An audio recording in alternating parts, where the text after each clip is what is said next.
If you're an artist and you want to show and sell your work on social media, this video is for you.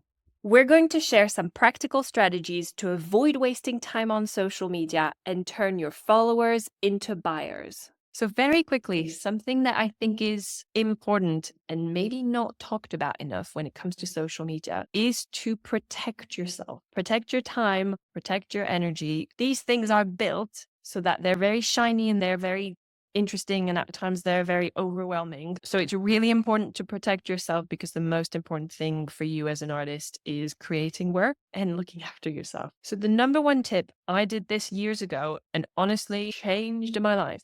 Turn off notifications.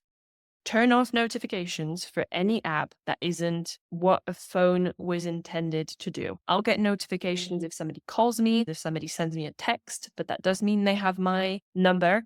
I won't get notifications if somebody writes a comment on Instagram, likes on Instagram, sends a direct message on Instagram. I know I'm going to be checking Instagram at least once a day, so I don't need notifications. I don't get notifications when somebody sends me an email. My email app is open from working hours on my computer, so I don't need my phone to buzz outside of working hours. Please, if you do, only a few things. Turn off your notifications for any apps where you think, actually, I don't really need this to be notifying me. I can go to this app on my own terms. So to do this on an iPhone, but you can also do this on an Android or any other smartphone, go to your settings, then you'll scroll down and you'll see somewhere that's called notifications. And then you can turn the notifications off for any app that you don't want.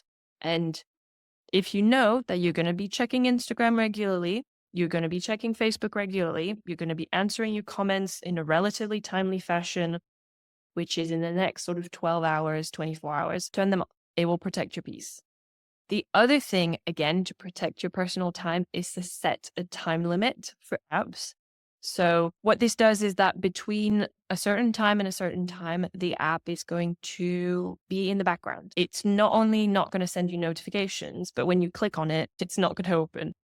If you know that you tend to be on Facebook or on Instagram too often for comfort, then you can tell yourself, hey, Instagram is going to be off from the hours of 5 p.m. when I finish work to 8 a.m. the next day. So to do this, again, you're going to your settings, go into screen time, then you're going to go into downtime, and you'll schedule it between a certain time and a certain time. Last but not least, to protect yourself, block negative people. This includes the people who are sending you comments or direct messages saying, hi there, I just saw your work. I would like to buy it as an NFT. Who has gotten this in the last month or the last year? We get these all the time.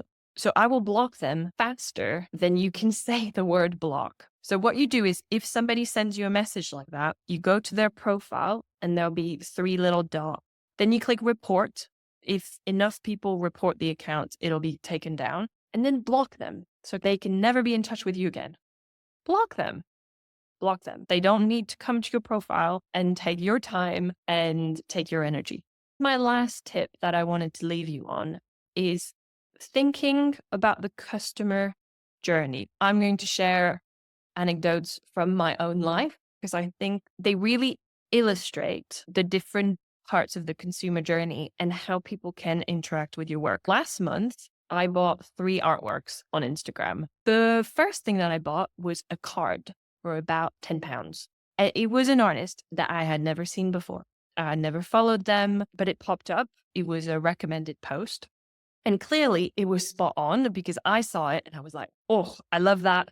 I want to see more. So I clicked on the post. I saw the artist's profile. It was quite clear on the artist's profile that they had a link to their shop and that they were selling these cards.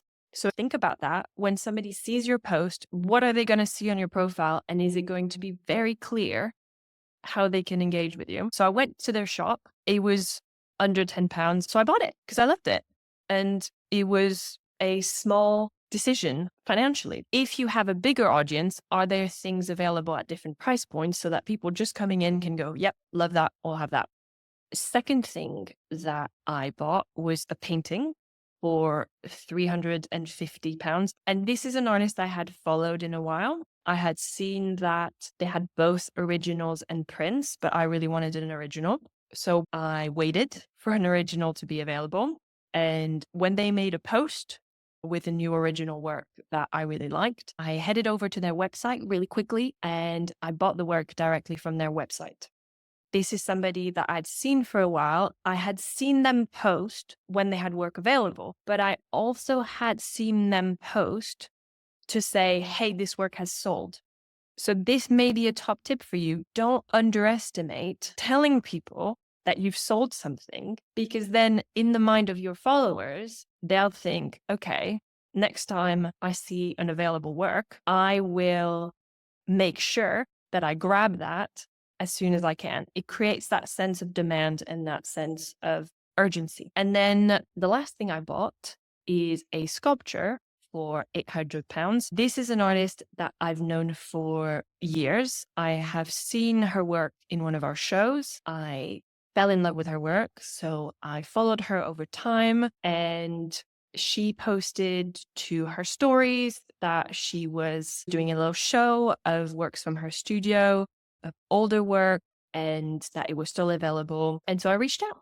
And I am waiting to pay her invoice as soon as she sends it to me. And I'm really excited to get this piece. Why I'm sharing these things is because you see that there's different stages in the journey, from people that may have been following you for a year, 2 years, 3 years, and all they've done is like your posts. There's nothing to say that they're not going to buy. It just has to be the right time. And you have to make sure that you've got those different touch points so that they know the work is for sale, or they know that you've got an exhibition on, and you're just telling them.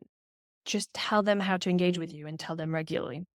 Thank you for watching this video. To watch the full 1-hour video and get our step-by-step advice, then click the link below to join the Art Ladder today. If you want more social media tips for artists, register for a free masterclass about selling your art online by clicking the link below.